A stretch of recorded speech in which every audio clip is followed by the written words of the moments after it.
Hello, and welcome to another episode of Make Art with Mrs. M. As you can see here, we have a beautiful tapestry, a weaving with tassels, beads, and a string to hang it from. This was created by a student some time ago who left it behind, and it is a wonderful example of everything done right. Beautiful color selection, nice tight weaves in here, and beautiful accents at the bottom. So I wanted to show you how we got this from a piece of cardboard, something simple, and it's what we call a loom. So I'm going to take this small piece of cardboard and set it up so you can see how we make a loom. So I'm going to take this ruler and I'm going to use the ruler to, let's see, which edge should I use? I think I'm going to use this edge. The ruler to make marks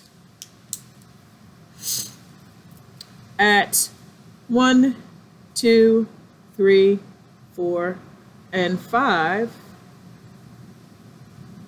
And then at 1/2, at 1.5, 2.5, 3.5, 4.5.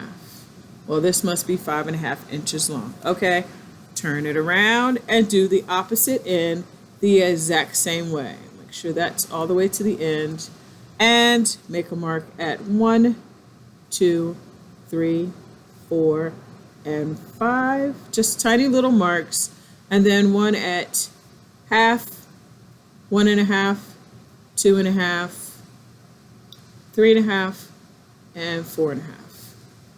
All right, so now that you've done that, you're ready to make tiny slits with a pair of scissors. And that's going to help you with adding yarn. So I'm just going to make a tiny slit about the length of the line that I cut right into the piece of cardboard. Now, a loom is the form that is used for weaving. This loom is going to be just a regular flat loom. It's nothing fancy. Some looms can be really tall. Some are as big as a whole room. Some you have to use your whole body, your arms, hands, legs, feet to operate it. But this right here, you can just, this is something you could take in your backpack and bring along with you. I have this little Ziploc baggie full of yarn. That's something that you could use as well. But okay, so I have some twine here, some string, some very thin string. You could use the regular yarn, but I prefer to use the thin. I have two colors, and the reason why is because whenever I'm doing this with school-age children, which is what this is for, elementary school age, I like to start in the back, right near the center, and hold this first piece here, and then hold it tight with my hand and bring it to that first notch, and then slide it into the second notch, and then I'm going to skip one, and I'm just wrapping it around the back. See what happened in the back? It's wrapped around the back. And I'll skip one. So I'm going to slip it between the notches for every other mark that I made, every other notch. Slide it in there nice and tight. All right. So when I get to the when I get to the back, these lines look sort of slanted, like diagonal. That's okay. I'm going to cut this piece off now. There. And then what I'll do, I'm done with the white string. I'm going to lay this down and go ahead and tie these two pieces together. And I pull it nice and tight, and I just make a knot. Alright, so there's a knot right there in the middle. I think I'll do a double knot. I'll do it again so it doesn't move or anything. Alright, so yeah, that's kind of long, so I'll cut this extra piece off. These scissors are kind of dull. Alright, next. So we have the white ones on. Next, I'll take the red, because I try to do two colors that are very different. So when I am weaving, I can keep up with which string goes over and which string goes under. So I hold that to the middle again, come over, tuck it in the first notch. And then all I have to do is do the remaining. Slide it in the notch, slide it in the notch. This is something that students can do. I find that lately, children fumble around when it's time to use a ruler. Come on, guys, you can measure using a ruler for inches and half inches. So now I do the same thing. I bring this across a ways and snip that off. So I'm done with that one as well. These are done. And then I'll just do the same thing, tie it in a knot right there in the middle. So we're weaving on a cardboard loom, and it's going to be easy. And I double knot it, so I knot that through, and it's a double knot. I see there's somewhat of a crease here, but that's going to be okay. This loom is nothing permanent. In fact, it comes off of this. It doesn't stay on. So this is just the tool that I use for weaving. I have the strings different colors in an A-B pattern so that when it's time to weave, you'll know which ones to go under. So maybe going from left to right, I'll go under the red, under the red, under the red, under the red, under the red. And then when I turn and go the opposite direction, I'll go under the white, under the white, under the white, under the white, under the white. And that'll keep everything going in the right direction. Okay, so let me show you some more examples. Like, so for example, this one, and this one must have had 1/4 inch markings on this piece of cardboard. Look how lovely it is that this student really took her time to learn how to do this zigzag pattern sort of with it. It looks like they started off with just regular rows and then learned how to stagger the weave and then tuck it in and keep it going. I love the colors for this, and I just really also love the design. Here's another one. It has just a bunch of neutral colors, but with some glorious pearlescent beads here that were added in to this row as the person was weaving. Notice also there's a hole, there's an opening here. It's like a window. It's like, hello. Wow. You know, there are different ways to weave and make your tapestries interesting. And I just absolutely love this one. This one is just straight up, pretty much like what my students are working on now.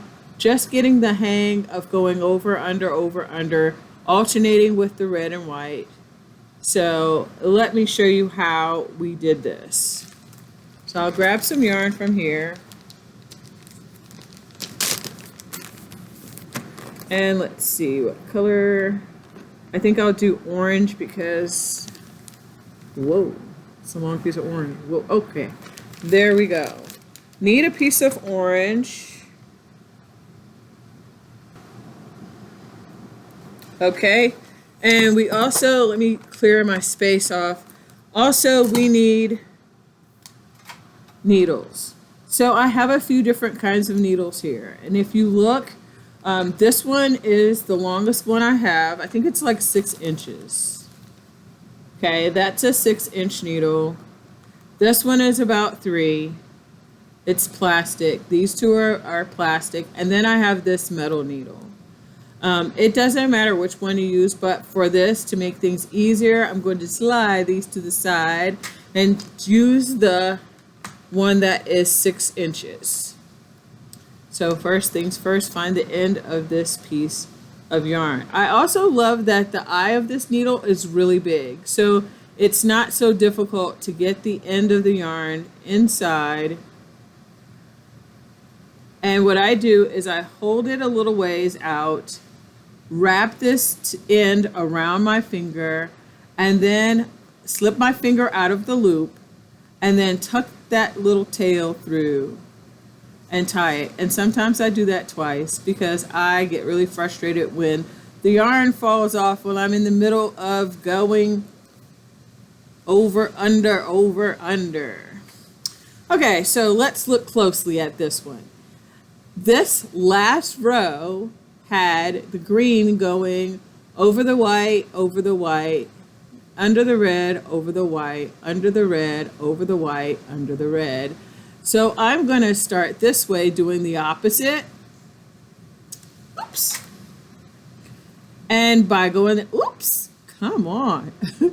And by going opposite, I'm going to go under the white, over the red, under the white, over the red, under the white, over the red, under the white, over the red, under the white, and last but not least, over the red. And then when I get it in here, I pull, pull, pull, and I'm just going to keep pulling until I get to the end of this piece of yarn. Slow down, slow down, slow down. Okay, stop. And then I could do the same thing. When I'm going back, I'm going under the red, over the white. So I just go under the red, under the red, under the red, and that color difference helps me focus on what I'm doing. So I was able to just go under the red, under the red, under the red, pull, pull, pull, pull, pull, pull, stop, and then keep going. Under, under, under the white, and under the white. And I love this long needle. It makes things go so much faster. Sometimes I use these looms and I weave without using a needle. It depends on what kind of thread. This yarn is very thin, so using a needle makes a lot of sense. But sometimes there have been times when I've used thicker yarn. Check this out. Now this, I believe this student moved away and didn't get to finish. This yarn right here, this t-shirt yarn, is glorious. And it feels wonderful and it creates these wonderful patterns. It looks like there's something a little wrong right here, but look at the pattern that it makes when the colors are really close together and pushed in together. So we're weaving on a cardboard loom, and I hope that you'll give this a try. It's really easy to do, and if you only have one color of thread, you could also like take a marker and color in every other string like this to help you with remembering your pattern. The piece of cardboard is called the warp. The loom, it's called the loom. And these strings that go up and down are called the warp. And I remember warp because it's spelled like the word harp. And when you play a harp, you strum across like this. So this is a cardboard loom, and it has red, white warp threads on it, and it's wonderful. It's glorious. It's cool. So come back with me. I'll teach you some more about weaving on my next episode. Bye. Bye.